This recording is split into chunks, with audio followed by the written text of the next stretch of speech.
Hi, I'm Radhika Vasant, a homemaker by choice and an ardent fan of the Indian films, particularly the Tamil movies.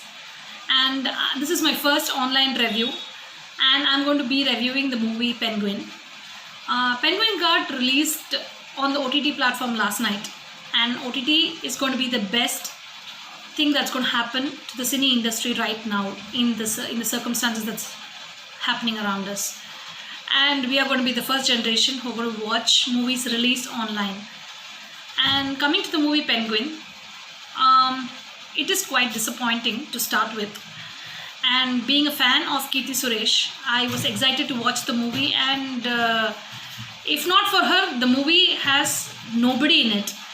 No big cast, no big male leads, a female protagonist, a crime thriller, and an OTT release should have been a great combination. But then sadly, it does not work out in this movie.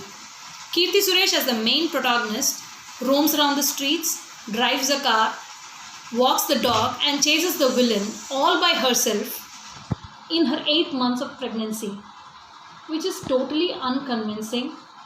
And I really don't know what the male leads are even doing in this movie. They look like junior artists. Mr. Director, please do not underestimate the common sense of a viewer.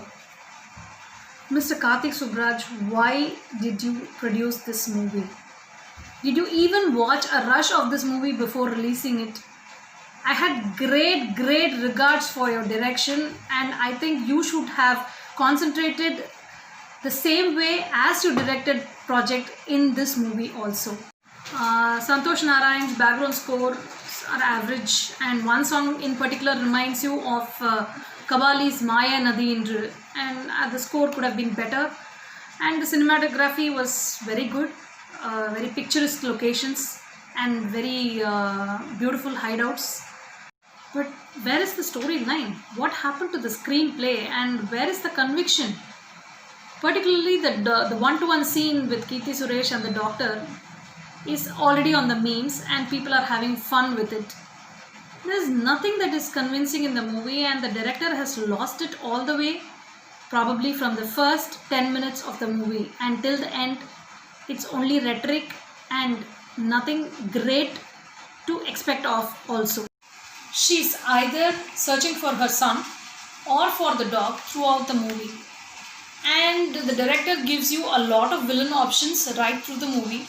But then, when you realize who the real villain is, you seriously wished you did not watch the movie at all. To sum up, we as homemakers know how to make a meal tasty. We at least taste it 10 times before serving it to our own family. I think the director and the producer should take some moral responsibility in bringing in good movies to the audience, and please consider that the audience are no fools and they expect quality and not rubbish. Thank you.